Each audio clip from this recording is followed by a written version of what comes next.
Are you ever indecisive or feel stuck? Are you on the fence about which direction to take next? Or do you feel lost, so busy every day that you don't have time to think what you might want to do with your life really? Sometimes our life can end up on autopilot and we've defaulted to a path we didn't consciously choose because we were so busy keeping everyone around us happy that somewhere we lost ourselves in the mix. I was there in 2016. Some of the things that I had said yes to because I wanted to do the right thing had taken on a life of their own, which it turned out was my life. There wasn't any time left for me. I thought I was in control of my own life, setting my own goals and making them happen, but in fact, somewhere along the line, I'd gone off track with my need to please others. I'd lost sight of what was really important to me. When my husband said to me that I needed a hobby, I listed everything I did, and all of them were either business related or caring for my family. Apart from walking along the beach every day, that was soul time for me. How often do you make time for your soul? Often you have to hit rock bottom to put your hand up and ask for help. This is your soul. She's been whispering to you all along, but if you ignore her for long enough, she will get louder.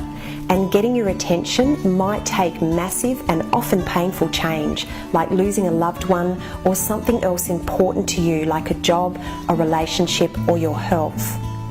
It's difficult to see these upheavals in your life as blessings as you ride through them.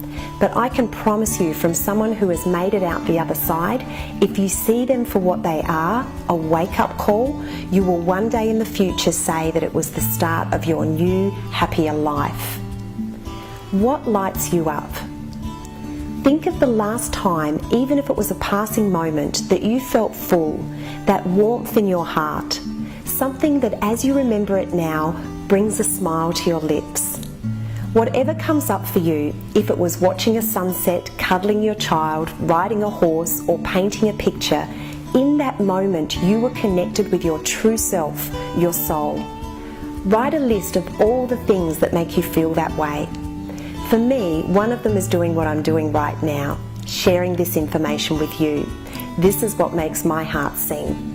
Pause the video and write the list now. At least write one thing down. Now, if you would really like your life to change and for you to experience more peace and joy in your life, make a commitment to yourself right now to do more of at least one of the things on your list. When I started to do this, my list grew and I was able to gradually add more and more soul time into my life every day. If you're thinking right now, I don't have time, ask yourself this: is my happiness, which affects the happiness of those I love, worth me creating time for my soul? You don't have to go from 0 to 100. If you currently walk the dog once a week, commit to twice a week. I started yoga once a week in 2016 and increased to twice a week in 2017, plus I do a few home practices when I can. One of the most life-changing decisions I ever made was to make my morning ritual non-negotiable. Every morning, as soon as I open my eyes, I go to the bathroom, then I come back and sit down on a chair I've set up next to my bed and meditate. Next, I listen to a recording of my voice which describes my gratitude for being who I want to be. Then I walk along the beach with my dog, listening to inspiring audio books if I'm alone, or chatting to my husband when he joins me.